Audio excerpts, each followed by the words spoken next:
put you at risk, or it can help you be aware of things that your physical senses will not be aware of. You know, again, this Bible study, it may just be short.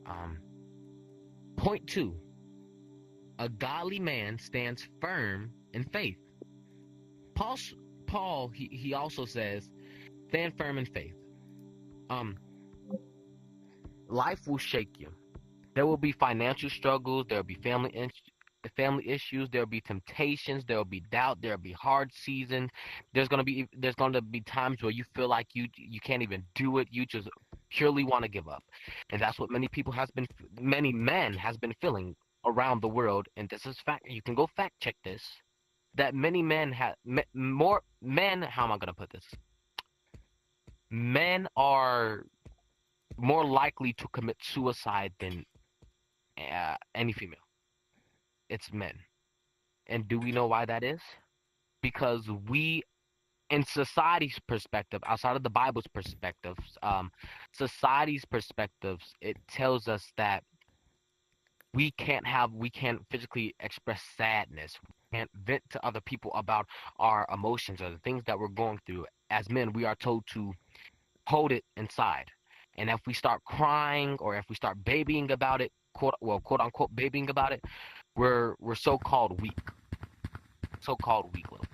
because the Bible perspective is very different from the worldly perspectives, because they said we should care more about money, fame, stuff like that. We should chase money, we should chase power and chase status. But in society, we just can't release emotion. And with a man, and with what we do as men, you know, it's hard to endure what we go through. It is 100%. Not trying to disregard women in any way, because women also go through things, but the way we have to lay our sadness aside just to show nothing but anger and toughness is a problem, right? Um, a godly man doesn't run away from difficult things, or a godly man doesn't run when things get difficult. No, we shouldn't run away from it. We should embrace it, actually address it itself, the issues, because Jesus talks about this. And here goes the verse that I quoted Wednesday on mental health. Matthew chapter 7, verses 24 through 25. The wise man built his house upon the rock, and when the storm came, it stood strong.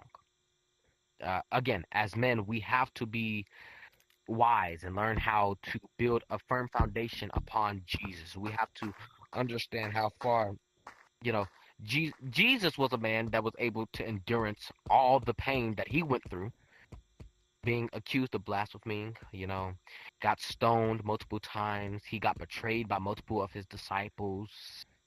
Then he got, if we look back on what Jaxie taught the first Monday of this men's Bible study, we see how Jesus got beat over, I think 33 to at least 40 times, with a whip. He got beat on, spit on, abused, and then when they hung up, he got nails put in his hands and his feet, hung on the cross, put a crown of thorns on his head, and he got pierced on his side.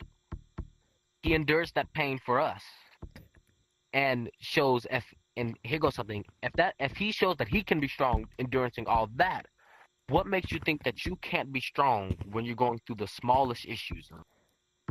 You've gone through a breakup. Okay, too bad. Jesus went through more than just a breakup. Your mental health issues are getting to you. Jesus went through more than that. We have to look at Jesus as a prime example on how to be a godly man when we think about it. Job would be a good example in this perspective. He went through a lot of struggles, pains, and things like that. And when he went through it, he didn't have doubt in God. He keep believing in God. He keep having faith in God, and he remained faithful to God for who he is and what God does. Which means, even though God kind of put him in that mess, just to test his faith and show that his faith is great, God was still going to be able to bring Job out of that mess. You know what You know what I'm saying, right? Uh, so what we have to understand is faith is not proven when things are easy, but faith is proven when the storm hits and you still trust in God.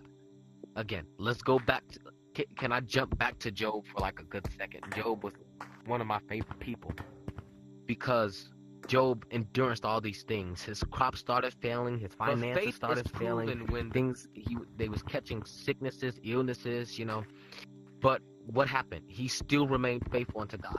Abraham is a good example. He got promised a only son after maybe 100 years. And when we look at it, after he got promised his son, God wanted to see his obedience, because this also shows something.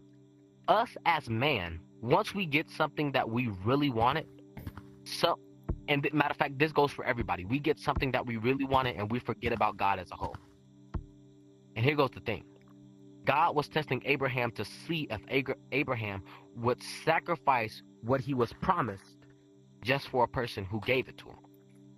My question right here is, would you sacrifice something that God gave to you for the person who gave it to you? Would you sacrifice it for God?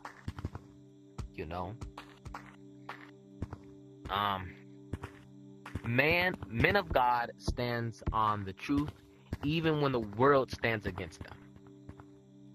Again, let's run it back to Jesus for a minute. Can I do that, Prodigal? Can I run it back to Jesus for a minute? Can I do that, Jaxie? Can I run it back to Jesus for a minute? Just for a minute. Even though